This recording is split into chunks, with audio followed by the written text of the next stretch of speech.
रात की उस खामोश ढलान पर तेज बर्फीली हवा के बीच अर्जुन के कदम अचानक रुक गए थे। सामने सफेद धुंध में अधमरी सी आकृति खड़ी थी।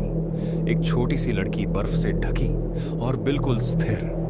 उसके बाल आधे चेहरे पर जमे हुए थे और उसकी पतली उंगलियां ठंड से नीली पड़ चुकी थी। अर्जुन ने जैसे ही उसका हाथ पकड़ने की कोशिश की, वो पल भर में हवा में घुलकर गायब हो गई थी, जैसे कभी मौजूद ही न थी। उस पल पहाड़ की ठंड उसे पहली बार शरीर के भीतर तक चुभी थी। कुछ घंटे पहले अर्जुन एक खाली पहाड़ी गेस्ट हाउस में रुका हुआ था। बाहर तूफान था, पर उसे अगले गांव तक पहुंचना ही था। रास्ता सुनसान, पेड़ों की शाखें हवा से टकराकर अजीब ठक ठक जैसी आवाजें कर रही थी। हर कुछ मिनट में एहसास होता कि कोई पीछे पीछे चल रहा है, लेकिन मुड़कर देखने पर बस धुंध और बर्फ ही दिखती। तभी उस लड़की का पहला धुंधला सा दर्शन हुआ था, पेड़ों के पीछे खड़ी, स्थिर, जैसे उसे पहचानती हो। करीब 100 कदम बाद उसके पैरों के पास छोटे छोटे निशान दिखाई दिए, बच्चे के पैरों जैसे, पर गहराई ऐसी जैसे बर्फ के भीतर से कोई ऊपर आया हो। अर्जुन की सांसें भारी होने लगीं। हर कदम पर कानों में एक हल्की सी सरसराहट सुनाई दे रही थी, मानो कोई फुसफुसा रहा हो। ठंड लग रही है।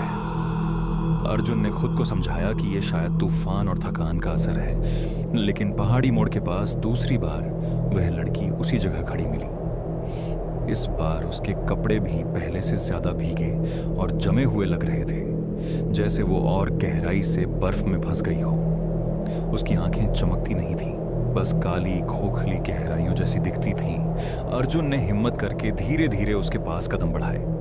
उसकी उंगलियां जैसे मदद मांगती हुई उठी थीं, लेकिन जैसे ही उसने छुआ, एक ठंडी धातु जैसी सनसनी उसकी हथेली में दौड़ गई और लड़की पलक झपकते गायब हो गई।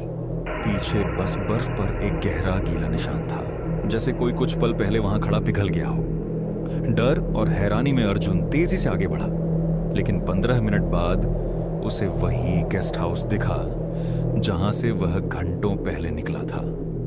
पर दंग कर देने वाली बात यह थी कि दरवाजे पर ताजा बर्फ के ऊपर छोटे छोटे पैरों के निशान उसी गहराई वाले थे जो उसने रास्ते में देखे थे। वो निशान सीधे उसके कमरे तक जाते थे और फिर दरवाजे के बाहर अचानक खत्म हो जाते थे, जैसे कोई भीतर जाने से पहले ही हवा में विलीन हो गया हो। अगली सुबह गेस्ट हाउस के मालिक ने बताया कि सालों पहले बर्फीले तूफान में एक छोटी लड़की इसी ढलान पर खो गई थी। लोग कहते हैं कि उसकी आत्मा अब भी मदद मांगते हुए रास्तों पर भटकती है। अर्जुन ने कुछ नहीं कहा, बस अपने हाथ को देखा जहां उसने उसे छुआ था। त्वचा अब भी हल्की नीली पड़ी थी, जैसे उसके भीतर की ठंड अभी भी जिंदा हो।